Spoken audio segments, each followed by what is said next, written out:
नमस्कार दोस्तों। चाहे कितने ही सगे हो लेकिन इन तीन लोगों पर कभी भी विश्वास नहीं करना चाहिए। एक समय की बात है, मध्य देश में एक बहुत ही सुंदर नगर था। उस नगर में एक चोर रहता था। वह छोटी मोटी चोरी करके अपने परिवार का पालन पोषण करता था, लेकिन उस चोरी के धन से उसके परिवार का पूरे तरीके से खर्चा नहीं चलता था। एक दिन उसने सोचा कि पाप तो पाप होता है, चाहे छोटा हो या बड़ा। मैं चाहे छोटी चोरी करूं या बड़ी, रहूंगा तो चोर ही। पकड़े जाने पर दंड तो मुझे उतना ही मिलेगा, तो क्यों ना मैं बड़ी चोरी करूं। ऐसा निश्चय करके उसने एक उस नगर के राजा के खजाने को लूटने की योजना बनाई।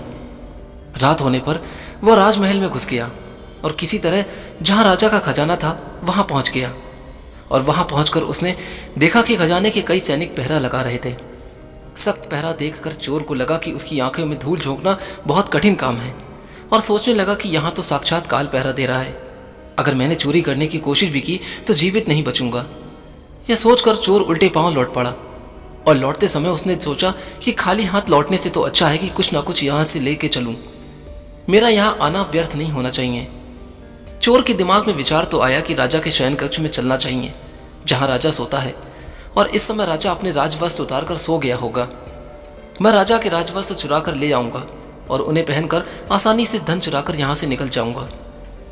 पहरेदार को लगेगा कि मैं यहाँ राजा हूँ, इसलिए वे मेरे रास्ते में बिल्कुल नहीं आएंगे और मेरा काम आसान हो जाएगा। ऐसा निश्चय करके चोर राजा के शयन कक्ष के पास पहुंचा और उसने धीरे से पर्दा हटाकर देखा तो अंदर का नजारा देखकर आश्चर्यचकित रह गया। उसने देखा कि राजा अपने पलंग पर गहरी नींद में सोए हुए हैं और उनकी रानी अर्धनग्न अवस्था में पलंग पर बैठी हुई है। रानी को जागता हुआ देखकर चोर के हाथ पैर फूल गए और वह एक तरफ दीवार से सटकर खड़ा हो गया और रानी के सो जाने का इंतजार करने लगा। थोड़ी देर बाद फिर उसने पर्दा हटाकर देखा कि रानी सोई है या नहीं, क्योंकि रानी सोए तो राजा के वस्त्र चुराए जाएं। चोर ने देखा कि रानी अभी भी इसी तरह बैठी हुई थी। यह देखकर चोर वहां रखी हुई टेबल पर बैठने लगा। जैसे ही वह टेबल पर बैठा तो उस पर रखी हुई पानी की गिलास नीचे गिर गई। उस आवाज को सुनकर राजा की नींद तो नहीं खुली, परंतु रानी ने तलवार लेकर बाहर आ गई और तलवार चोर की गर्दन पर रख दी और बोली, कौन है तू और यहाँ किस लिए आया है? सच सच बता, वरना तेरा धड़ सिर से अलग कर दूंगी। चोर डर के मारे पसीने से लथपथ हो गया और हाथ जोड़कर गिड़गिड़ाता हुआ बोला, रानी साहिबा, मेरी जान बख्श दो। मैं एक गरीब चोर हूँ और चोरी करने के उद्देश्य से मैं यहाँ पर आया हूँ। छोटी मोटी चोरी करके अपने परिवार का पालन पोषण करता हूँ। आप मुझे मार दोगी तो मेरे बच्चे अनाथ हो जाएंगे। मैं वचन देता हूँ कि इस बार मुझे छोड़ दो। मैं कभी दोबारा राजमहल की तरफ मुड़कर नहीं देखूंगा। मेरे छोटे छोटे बच्चों पर रहम करो। रानी को उस पर दया आई और उसने कहा कि सुनो, मैं तुम्हें एक शर्त पर छोड़ सकती हूँ। मैं इस समय काम से पीड़ित हूँ।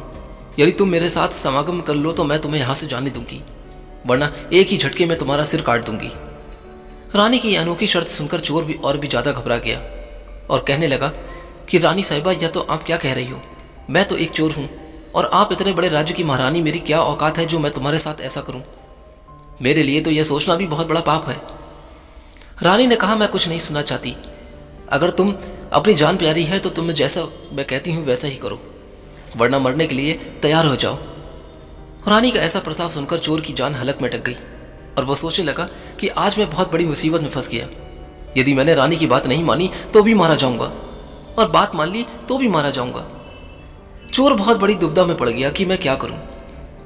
आखिरकार उसने रानी के साथ समागम करने की बात को स्वीकार कर लिया और बोला, रानी साहिबा, मुझे 5 मिनट का समय दे दो। मुझे बहुत जोर से लघुशंका लगी है। पहले मुझे लघुशंका से निवृत्त होने दो, उसके बाद आप जैसा कहोगी मैं वैसा ही करने के लिए तैयार हूं। रानी ने तुरंत तलवार के इशारे से पेशाब खाने को बता दिया और चोर उसकी तरफ चल दिया और रानी वहीं पर खड़ी होकर उसके लौटने की प्रतीक्षा करने लगी। चोर ने इधर क्या किया कि रानी की नज़र से बचकर वो वहां से भाग निकला। भागते भागते जब वह द्वार पर पहुंचा तो द्वार पर जो सैनिक था उसने उसे पकड़ लिया और उससे पूछताछ की। चोर डरा हुआ था। उस सैनिक को सब कुछ सच सच बता दिया कि वह एक चोर है और राजमहल में चोरी करने के लिए आया था। लेकिन रानी ने उसे पकड़ लिया और उसे छोड़ने के बदले में एक शर्त रखी थी कि वह उसके साथ समागम करे। इसलिए मैं लघुशंका का बहाना बनाकर वहां से भाग आया और इस तरह से वह चोर गिड़गिड़ाकर सैनिक से उसे छोड़ने का आग्रह करने लगा। सैनिक ने कहा कि देख भाई, मैं तुझे एक शर्त पर जाने दे सकता हूं, और शर्त यह है कि तुम्हें पुनः रानी के पास लौटकर जाना होगा और रानी से कहना होगा कि मैं तुम्हारे साथ समागम करने के लिए तैयार हूं, किंतु उससे पहले तुम्हें अपने हाथ से राजा को मारना होगा। सैनिक की यह शर्त और भी ज्यादा कठिन थी। चोर ने सोचा, वैसे तो प्राण बच भी सकते थे, परंतु अब बिल्कुल नहीं बचेंगे। अगर रानी से यह बात कही तो रानी मेरा सिर काट देगी। अब चोर को चारों तरफ मौत ही मौत दिखाई दे रही थी। अब मजबूर होकर चोर वापस रानी के पास गया और बोला, रानी साहिबा, मैं तुम्हारे साथ समागम तो करूंगा, लेकिन मुझे एक बात का डर है। उस समय राजा साहब नींद से जाग गए तो ना तो तुम बचोगी और ना ही मैं। राजा साहब, हम दोनों को मार डालेंगे, इसलिए इससे अच्छा है कि तुम्हें एक काम करना होगा। तुम अपने हाथ से राजा का सिर काट दो, फिर हम निर्भय हो जाएंगे। अगर तुम इतना काम कर सको तो मुझे तुम्हारी शर्त मंजूर है, वरना मैं तुम्हारे हाथों से मरना उचित समझूंगा। आप मुझे मार दीजिए। काम के वशीभूत रानी चोर से कहने लगी कि ठहरो, यह कौन सी बड़ी बात है, मैं अभी राजा साहब को मौत के घाट उतार देती हूँ। इतना कहकर रानी ने दोनों हाथों से तलवार पकड़ी और सोए हुए अपने पति का सिर काट दिया। जब रानी ने राजा का सिर काट दिया तो शयन कक्ष से खून लथपथ हो गया और राजा के खून से रानी भी भीग गई। वो भयंकर मंजर को देखकर रानी बेहोश होकर गिर पड़ी और उसी समय चोर वहां से फरार हो गया। इधर सुबह राजमहल में शोर मच गया कि राजा को कोई मार गया है, मगर राजा को मारने वाले का कोई पता नहीं था। सब लोग बड़े आश्चर्य में थे कि राजा को सोते हुए कौन मार गया। इधर रानी भी बधाड़ मार मार कर रो रही थी। इस रहस्य को पूरे राजमहल में केवल वह एक सैनिक ही जानता था कि रानी और उस चोर में से किसी एक ने ही राजा को मारा है, परंतु उसने इस बात की चर्चा किसी से भी नहीं की। इधर राजा के अंत्येष्टि क्रिया की पूरी तैयारी हो चुकी थी। उधर रानी ने घोषणा की कि वह अपने राजा के साथ सती होना चाहती है। यह जानकर रानी पर किसी ने संदेह नहीं किया, क्योंकि रानी अगर ऐसा करती तो वह राजा के साथ सती क्यों होती। इधर रानी सब श्रृंगार करके राजा के साथ चिता पर जाकर बैठ गई। राज्य के सभी लोग राजा की चिता पर एक एक करके लकड़ी रख रहे थे और उन्हें नमन करके पीछे लौट रहे थे। इस प्रकार से सबके बाद में वह सैनिक भी राजा की चिता पर लकड़ी रखने गया, जो इस रहस्य को जानता था। उसने धीरे से रानी के कान में कहा, महारानी, आप तो सती हो जाओगी, मुझे इतना तो बता देती कि राजा को आपने मारा था या उस चोर ने। यह सुनकर रानी चौंक पड़ी। वह समझ गई कि इसका मतलब इस भेद को वह सैनिक भी जानता है। रानी ने कहा कि सुनो, राजा को ना तो मैंने मारा है ना उस चोर ने। अगर तुम्हें यह जानना है कि राजा को किसने मारा है तो तुम नगर से बाहर उत्तर दिशा में जो जंगल है उसमें चले जाओ। वहां एक कुटिया में एक बुढ़िया रहती है, वह तुझे इस रहस्य को जरूर बता देगी। सैनिक को यह रहस्य जानना था, इसलिए वह अगले ही दिन रानी के बताए हुए अनुसार जंगल में चला गया। जंगल में पहुंचने पर उसे वह कुटिया दिखाई दी जिसमें वो बुढ़िया रहती थी। सैनिक उस बुढ़िया के पैर पकड़कर बोला, माँ जी, मैं एक रहस्य जानने के लिए आपके पास आया हूं। राजा साहब की हत्या किसने की? तब बूढ़ी माँ कहती है, बेटा, अगर तुझे यह रहस्य जानना है तो तुझे एक काम करना होगा। मेरी कुटिया के बाहर एक बकरा बंधा हुआ है, तू अपनी तलवार से उसका सिर काट दे और सिर काटते ही बकरे का धड़ वहीं गिर जाएगी और उसका सिर हवा में उड़ने लगेगा। तब तुम उस बकरे के सिर के कान पकड़कर लटक जाना। वो बकरा का सर तुझे जिस जगह पर ले जाएगा वहां पहुंचकर तुझे तेरे सवाल का जवाब जरूर मिल जाएगा कि राजा को किसने मारा है। अब सैनिक ने वैसा ही किया। कुटिया के बाहर जो बकरा बंधा हुआ था, सैनिक ने उस बकरे का सिर काट दिया। सिर काटते ही वह हवा में उड़ने लगा। उसने झपट कर बकरे के दोनों कान पकड़ लिए और वह सिर उड़ता हुआ उस भयंकर वन के बीचों बीच उसे ले गया। उस जगह पर एक गुफा बनी हुई थी। उस गुफा के द्वार पर जाकर वह सिर नीचे उतर गया। सैनिक सोचने लगा कि इस जंगल में ना तो कोई मनुष्य दिखाई दे रहा है, यहां भला कौन मुझे राजा की मौत का रहस्य बताएगा। वह गुफा के द्वार पर खड़ा यही सोच रहा था और वह गुफा एक राक्षस की थी, जिसमें वह राक्षस उसकी एक बेटी रहती थी। अब शाम हो गई और वह राक्षस अपने भोजन के लिए बाहर आया हुआ। गुफा के अंदर उसकी बेटी मौजूद थी। इधर जब राक्षस कन्या को किसी मनुष्य की गंध मालूम पड़ी तो वह द्वार पर निकल कर आई तो उसे देखा कि एक हट्टा कट्टा नौजवान गुफा के द्वार पर खड़ा है। राक्षस कन्या ने सोचा कि अगर मैंने इसे खा लिया तो मेरे एक समय की भूख मिट जाएगी, और अगर मैंने इसे जिंदा रखा तो यह नौजवान मेरे बहुत काम आएगा। राक्षस कन्या ने तुरंत एक सुंदर लड़की का रूप बनाया और उसके सम्मुख पहुंच गई। इतनी सुंदर स्त्री आज तक उसने पहले कभी नहीं देखी थी। वह सैनिक उसे देखते ही उस पर मोहित हो गया। लड़की भी उसे अपनाने के लिए आई थी, इसलिए उसे अपनी गुफा में बुलाकर ले गई और उसके साथ खूब मस्ती की। इधर जब राक्षस के आने का समय हुआ तो लड़की ने उसे मच्छर बनाकर दीवार पर चिपका दिया। राक्षस आया और उसने लड़की से पूछा कि बेटी, मुझे किसी मनुष्य की गंध मालूम पड़ रही है। मुझे लगता है कि कोई आदमी हमारी गुफा में घुस आया है। तब बेटी बहाना बनाती हुई बोली, पिताजी कैसी बात कर रहे हो? हमारे होते हुए कौन मनुष्य यहाँ आने की हिम्मत करेगा? मैं तो उसे कच्चा चबा जाऊंगी। इस तरह राक्षस को गुमराह कर दिया।